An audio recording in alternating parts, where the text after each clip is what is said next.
This is George Dionne of the Rock is George podcast, and this is a KNAC.com exclusive interview with drummer Roger Earl of the UK blues rock act Foghat. Well, today we're talking about the 50th anniversary edition of Fool for the City. There it is right there. It's going to come out on September 12th, which is tomorrow, through Rhino Records. It's a 2 LP collection, 2 CD collection with a bonus live show that's never been heard before. When it came to putting this album together, who came to who? Was it Rhino coming to you or you going to Rhino? Rhino came to us. They sent some mixes from some live shows. And I remember the live shows. We did a couple of shows in Atlanta and we did a couple of shows in Chicago. We also did a few live shows elsewhere, but we were busy at the time, and I guess they got sort of put on hold until actually about a year later. Then Craig McGregor joined the band and Nick Jameson left. But these are the tracks with Nick Jameson playing bass. Rhino came to us and sent us some mixes and said, "We want to put this out," and I said, they didn't sound very good. It was like somebody mixed it who they weren't there, and they weren't very good. You could tell that the playing was like there was lots of youthful enthusiasm, but it needed work. And so we got hold of Nick. We got Rhino to promise to pay him, which they haven't as yet. Because he spent a lot of time. Apparently, some of the places, like, the mics weren't on. Like there was no hi-hat mic, there was no overhead mics. There was a mic missing from one of Dave's vocal tracks, stuff like that. So he had to pull it. Nick's a genius. Nick Jameson is an absolute genius, and I was really, really excited with what he did with this album, with these tracks. It was pretty fantastic. And I said to Nick, like when I first, he sent me the first mixes that he did just to see, if we were in the right direction. I said, wow, we were pretty good back then, weren't we? So it was important to you to have the original producer work on its 50th anniversary instead of some guy at the record label that's, pushing knobs and going by the book on how something like this is supposed to be. Right. Yeah, it was imperative, not and even then there were some issues after everything was done, but I won't even go on that. It was imperative that Nick work on it. He did the original Fall for the City album. He played with the band for a year, those live recordings, and there were no live recordings from that era. So I thought that was especially cool. And I loved the tracks, the new stuff, whether I say the old stuff with Nick actually playing. There's some stuff on there where Nick and Rod Price are just sort of answering and playing against each other. And there's a 12-minute version of I Just Want to Make Love to You. Slow Ride, of course, was a brand new song. Dave introduced the song as we got a song called Slow Ride. It's a bit dirty, but actually it's a lot dirty. So it on that and that is also really good. And like I said, Nick had just joined the band, so and he brought a lot of excitement to the band. The way he played bass, we always had great bass players. Tony Stevens, our original bass player, was a really good bass player. Craig McGregor, who joined after Nick left, was a fantastic bass player. He was my brother by a different mother.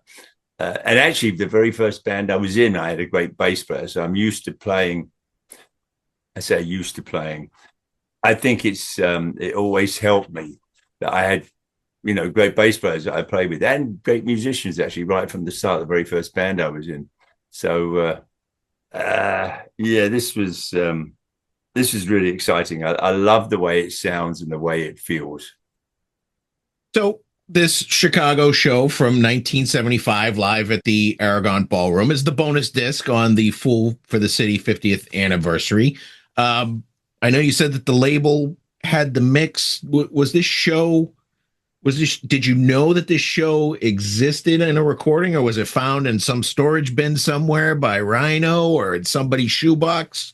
There's a bunch of live recordings in Warner Brothers vaults. Talking about that, 1977, we did. I'm just going to get off the Fool for the City release for a moment. We did a live show in 1977. It was called Foghat's Tribute to the Blues.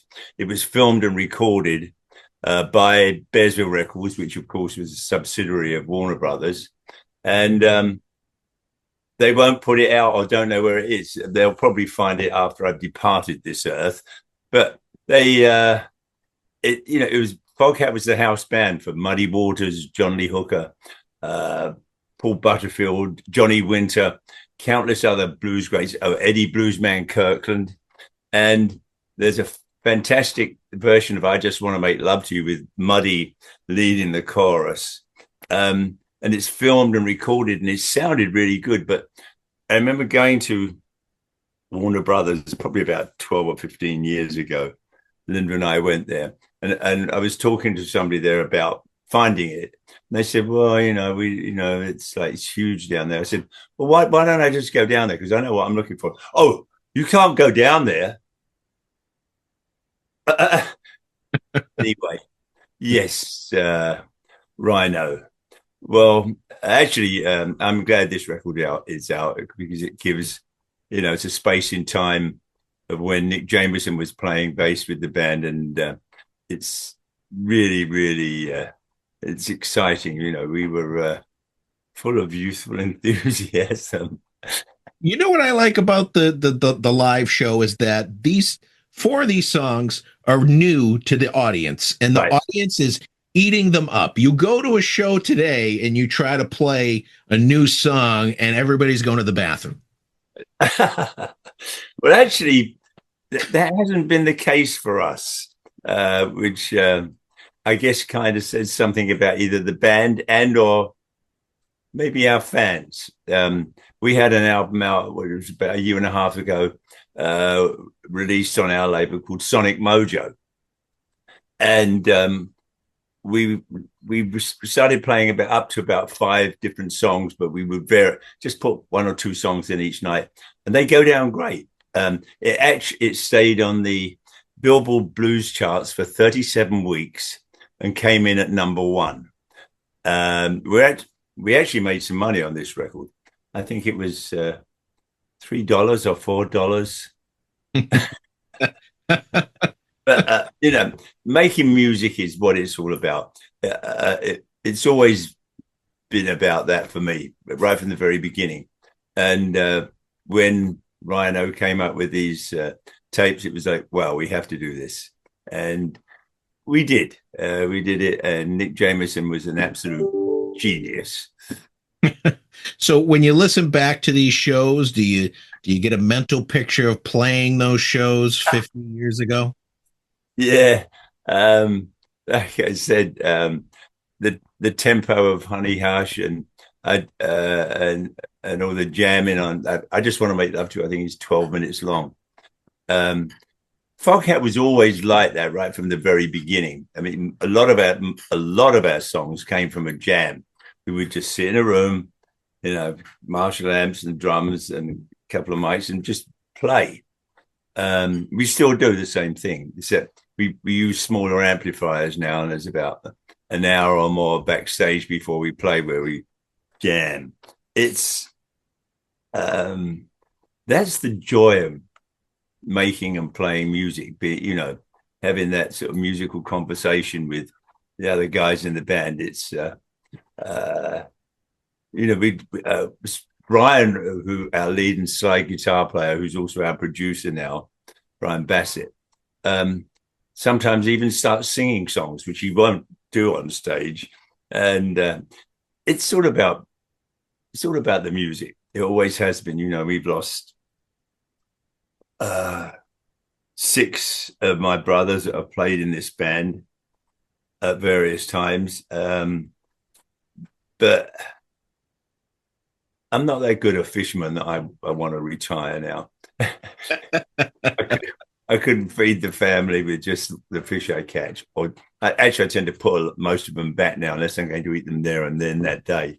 Playing music is what it's about. I love it, and keeping that up. People still come to see us and they want to hear those songs. And a live performance is, it's Nothing beats it. Nothing beats it. No, I don't think so. So take me back 50 years. You've mentioned the importance of Nick Jameson to this release. He had just joined the band and he's producing this record and writing this record with you guys. Take me back to the studio, Sun Treader Studios, Sharon, Vermont. You guys putting this album together. Yeah. After Nick joined the band, we did some rehearsals at a house out here on Long Island. And then Nick and I rented a station wagon. We put some drums in there and a bass and keyboard, I think. And we drove to Sun Treader Studios, just the two of us, first of all. Somebody recommended it to Nick. And big wooden room, drums sound great in it. And we started, then we rented a farmhouse at the bottom of the mountain for the band. And we moved in there. It was actually, what was really cool about making Fall for the City was it was the first album, other than the very first album, that we actually took some time off to record, other than the very first album that we did with Dave Edmunds, because we weren't working, we couldn't work.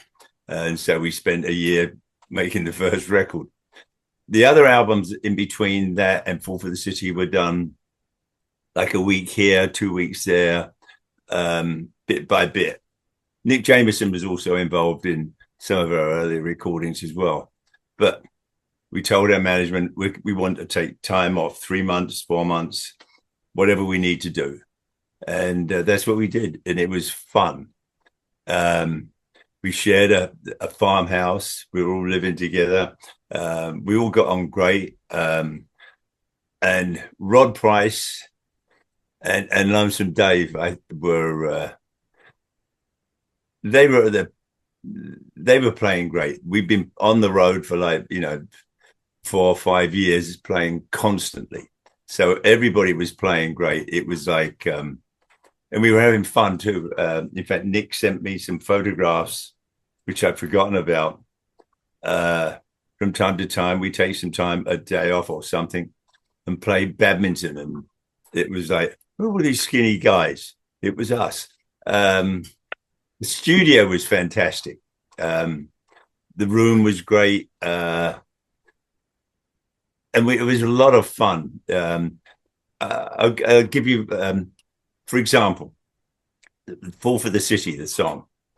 Dave, had the song down, and Rod put, all the guitar work on there. And every time we played it, Nick would say, how about this? Let's try this. Or I would say, how about doing like this halftime thingy here? And it wasn't because we weren't happy with the performance. It was because we kept coming up with ideas. Other songs, they're all done. They all work. And like, if you've got to play it more than 3 times, move on. But Fall for the City was fun because we kept playing it and then we'd have ideas. Let's do this. Let's put this in here. That was a lot of fun making that record. Slow Ride actually was interesting because I think we'd already rehearsed it quite a lot. It was one of the first songs we worked on when Nick first joined the band. So we're up there.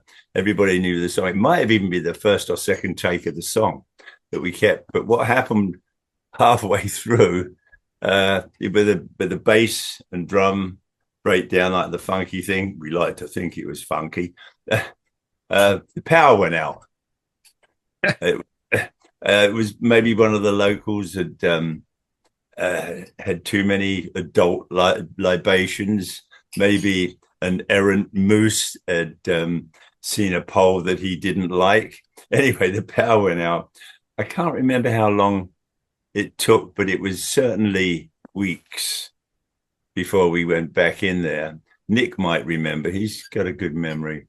But we come back in, and Nick and I set the drums up again, and Nick mics everything, and he says, well, just play along with the track. So we play along with the track that we had right up until the drum and bass breakdown. And after a couple of tries, Nick said, all right.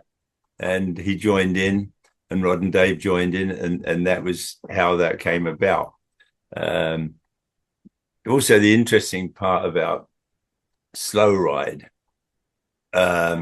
once we finished the record, Nick was busy mixing. I stayed with him because, well,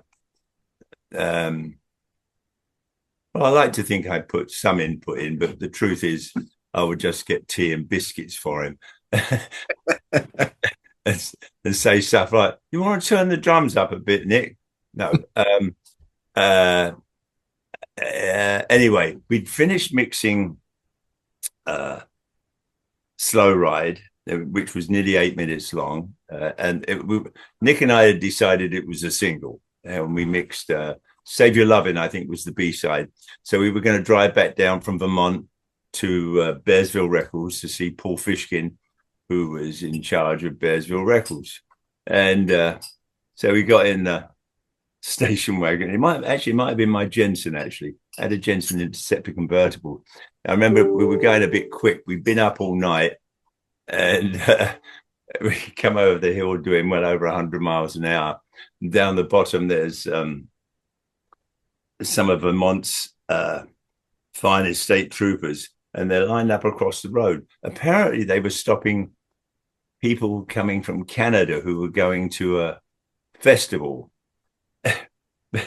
And as we came over there, I go, oh shit. We were probably doing about 120. There was nobody else on the road. And so we slowed down, wind the windows down. I didn't have the top down. And he looks in there, and there was this stuff coming out of the car, and he's looking at us, and we explained to him that we were in a hurry and sorry about that.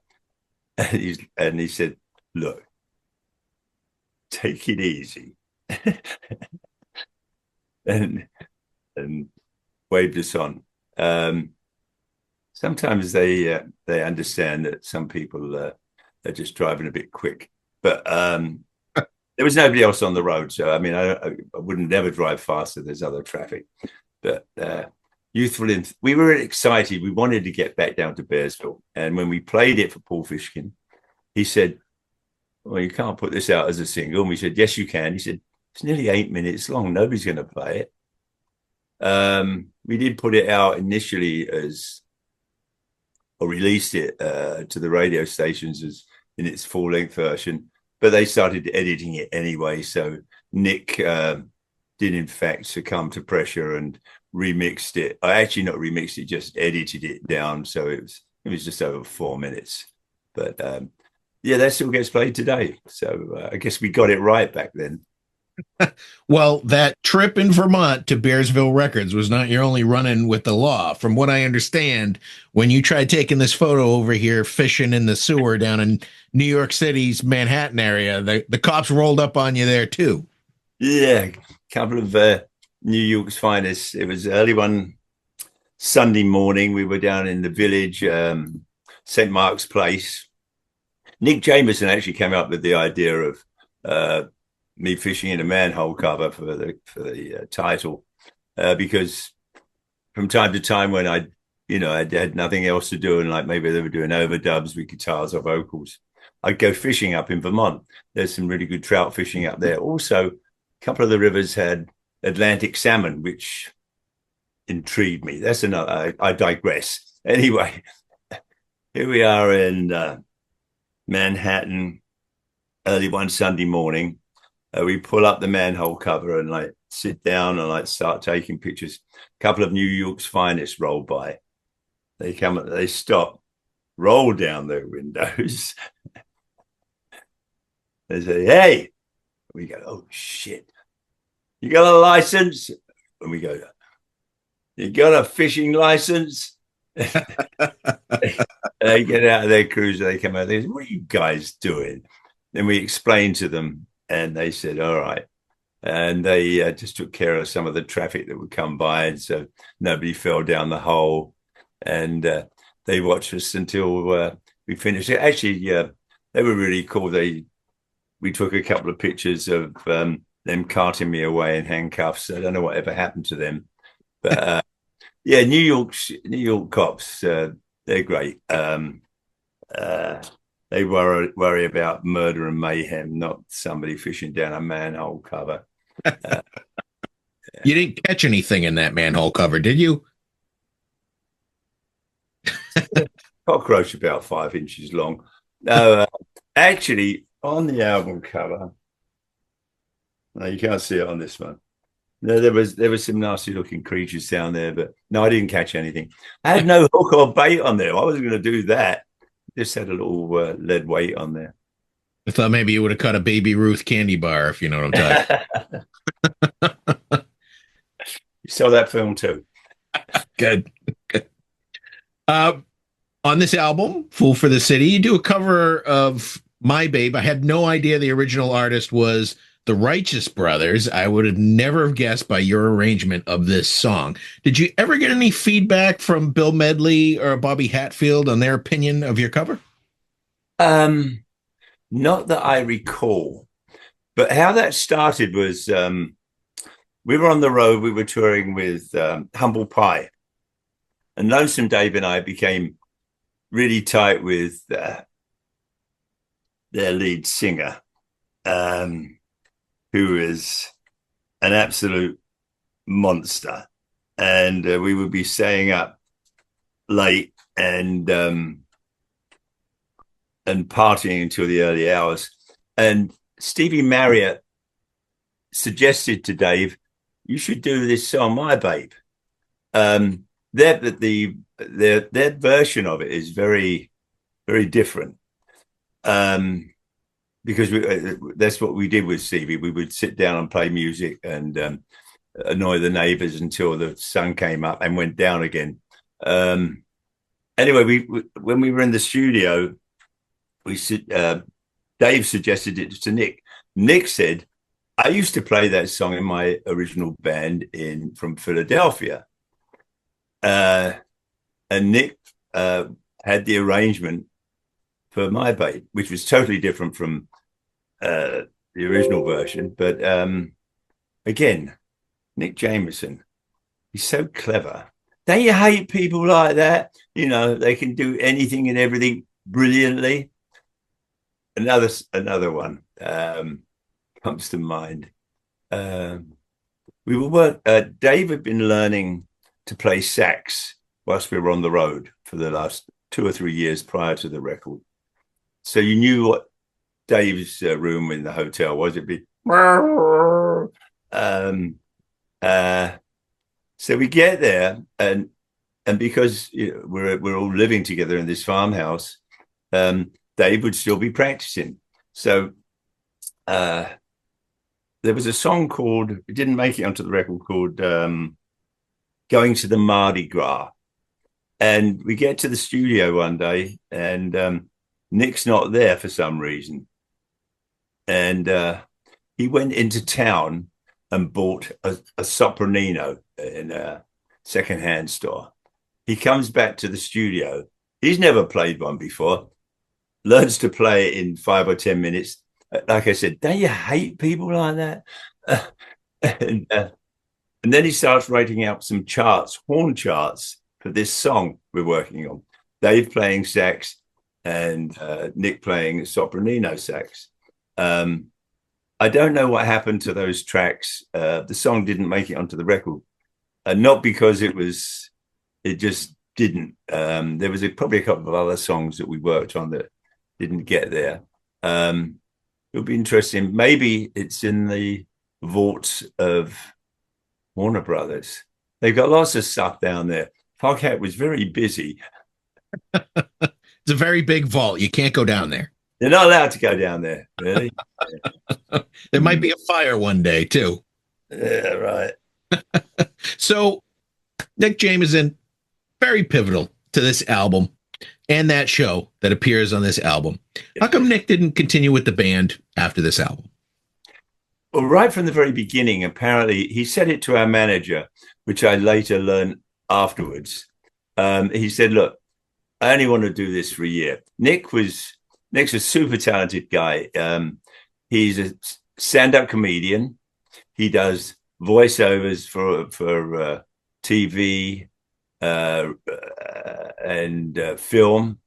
He's an actor, stand-up comedian, like I said. And I mean, he's an absolute riot, actually. His monologues are just, you will cry with laughter.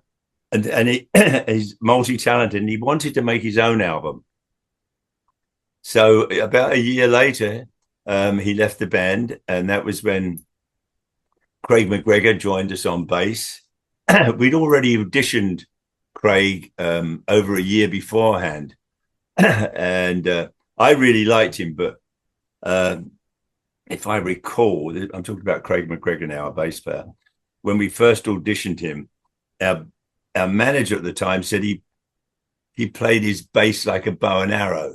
And I said, I kind of like the way he attacked the bass. But anyway, what happened was the last couple of months that Nick was in the band, Craig McGregor came out the road and lived with us to see if he was going to be okay with it, and vice versa. And it worked out fine. And Nick, when he left the band, moved up to Sharon, Vermont, and lived in the studio for a year and did his first album. What was his album called again, Linda? Free. Already Free. And it was, and he's now living in Reykjavik in Iceland.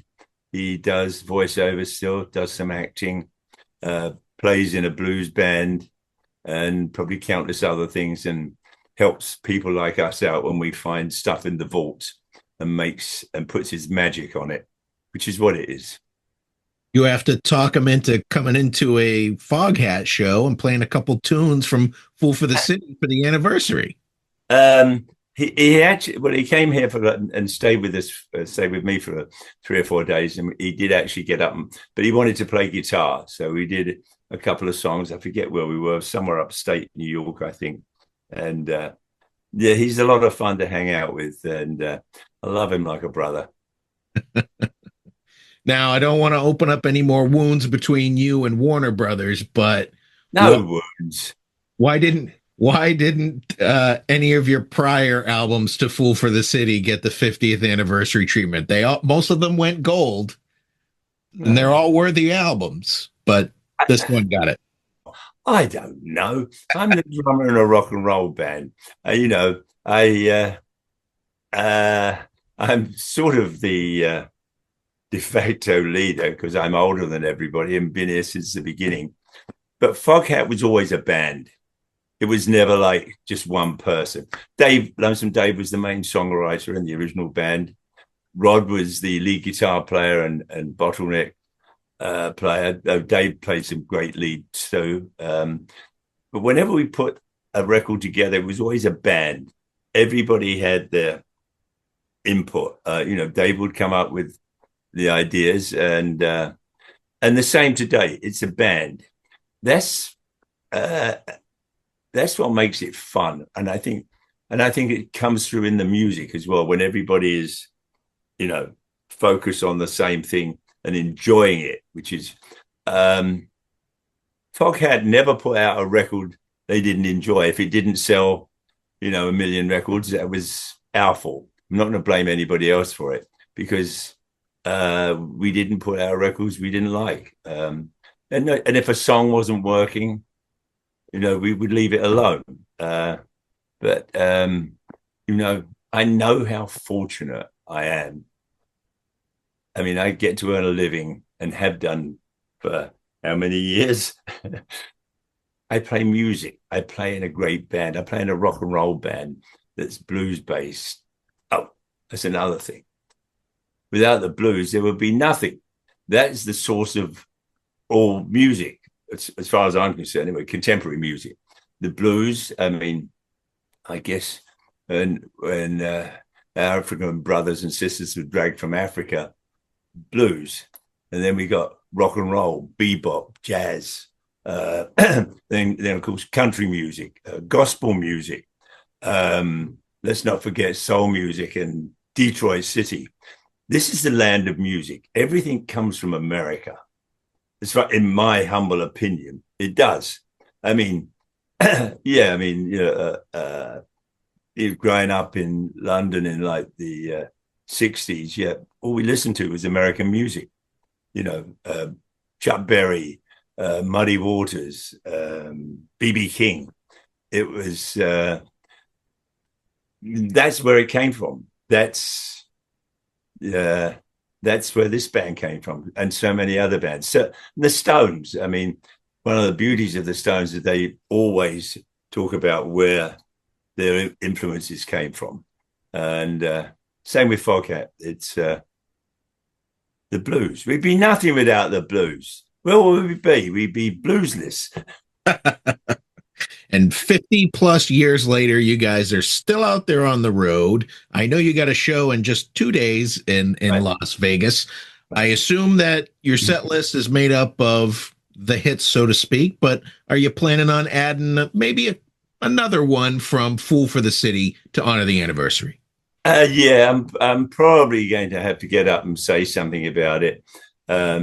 I don't usually get up and talk. I leave that to Scott Holt, our lead guitar player and singer, because he's really good at that. In fact, Scott Holt spent 10 years with Buddy Guy's band playing guitar, so he can play. But I'll probably get up and talk about it. Yeah, we'll do Fall for the City. We'll do My Babe, Slow Ride. See if Scott can remember any other songs. There you go. Yeah. Actually, what was it? The one, there was one driving song on there. Hold on, let me have a look in here. And we actually started working on Terraplane Blues about a year ago. For some reason, you know what it is?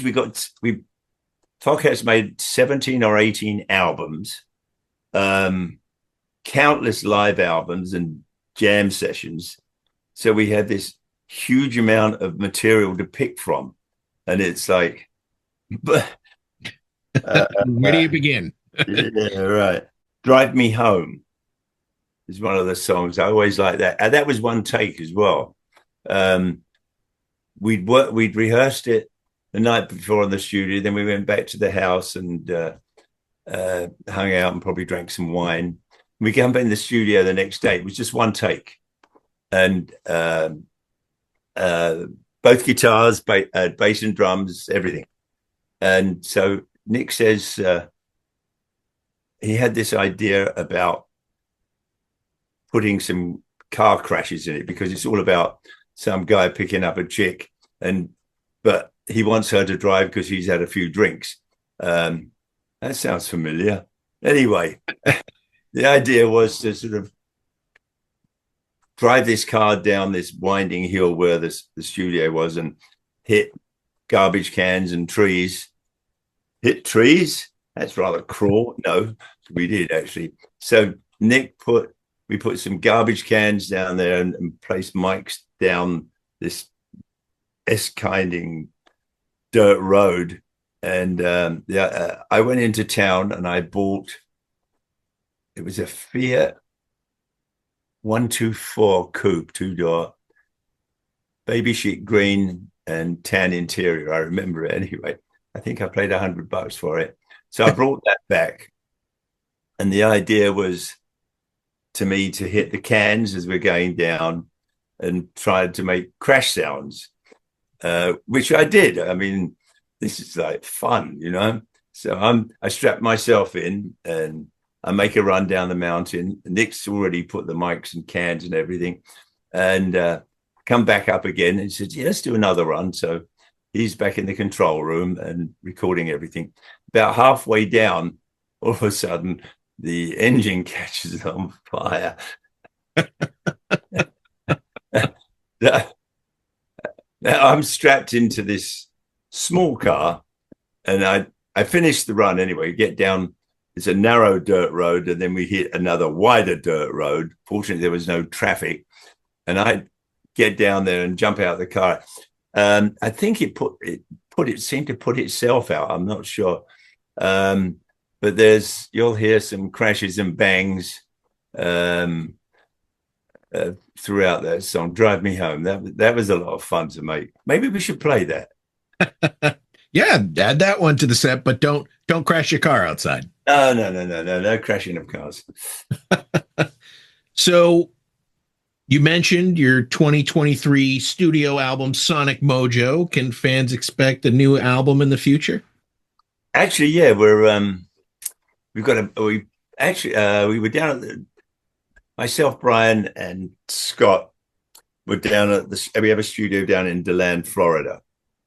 And we went down there because we couldn't remember all the songs, all the work we'd already done since Sonic Mojo. There's about 5 or 6 songs need to be finished, but ones we really like.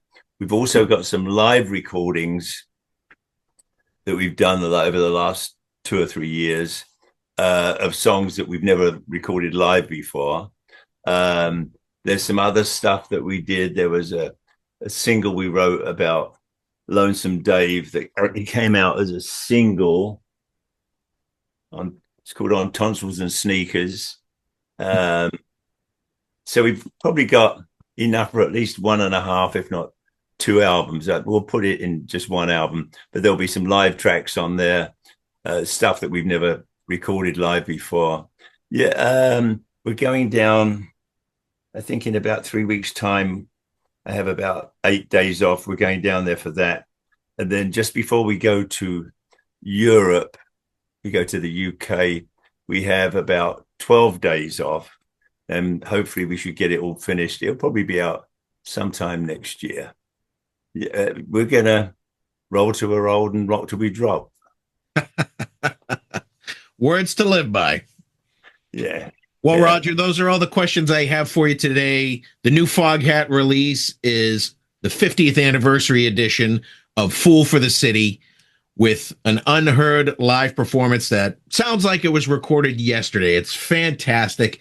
It's out tomorrow, September 12th, but it'll be out when this interview airs. And I know you're a busy guy. I know you play a lot of shows and record a lot of music. And I really want to thank you for taking the time to talk to me about this release and everything that Foghat has going on. Thank you, George. As you could tell, I love talking about us. I am so fortunate with my career and what I've done, also with the people that I've played with, and also especially with the people that I'm playing with now. Scott Holt on vocals and lead guitar, Brian Bassett on lead and slide, and he's also our producer, chief engineer. He's the bright one in the band. Rodney O'Quinn is a fantastic bass player and a wonderful human being. He was handpicked by Craig McGregor. So, life is good. We'll keep the goodness going, and I'll see you again down the road, I'm sure. I'll look forward to it. Thank you again.